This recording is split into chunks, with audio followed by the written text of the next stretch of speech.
Internal linking. So the text, and this is the last piece we'll talk about for on-page optimization, and then we'll take a break. So internal linking. So the text of your links matters. And this was one of the concepts that really made Google separate themselves from the pack. Search engines factor in how you link to your content as a clue to what that content is about, right? So if you use text like click here, try this website, here, or link, or things like that, you're not describing what that content's about, right? It's just too generic. So you want to avoid that if you can. Internal links generally matter less than external links. So naturally, if you're linking to your own content with a phrase, Google's going to value it a little bit less than if another website does it, of course, because of webmaster manipulation, right? So you really want to factor that in. And click depth is important. So in terms of site architecture, it looks like a page is more relevant in the search engine's eyes if it's closer to the root domain.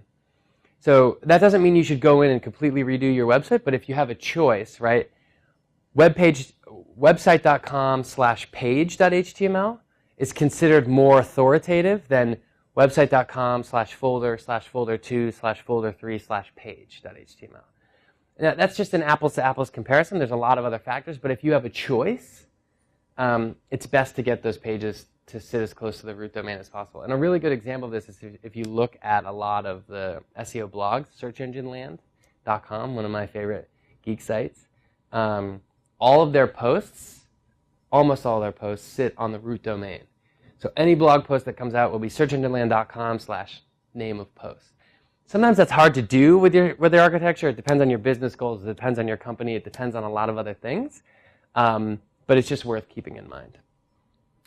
The location of the link is a strength factor as well. So Google's getting really good at understanding site layouts, and they know the difference between a sidebar link and a footer link, a top navigation link, and a link that's in the content. So all links are not created equal. You need to consider that. So links that are in the content of whatever the page you're talking about is are usually considered more valuable. And the last example with Yelp, again, just being descriptive about the names of these businesses. Brown Owl Coffee, and then related lists. Coffee shops in Berkeley, coffee shops, right? The example here, this is good internal linking. An example of bad internal linking would be if it said coffee shops, link. Coffee shops, click here, right? And that was the hypertext. So just be descriptive about your linking when you can.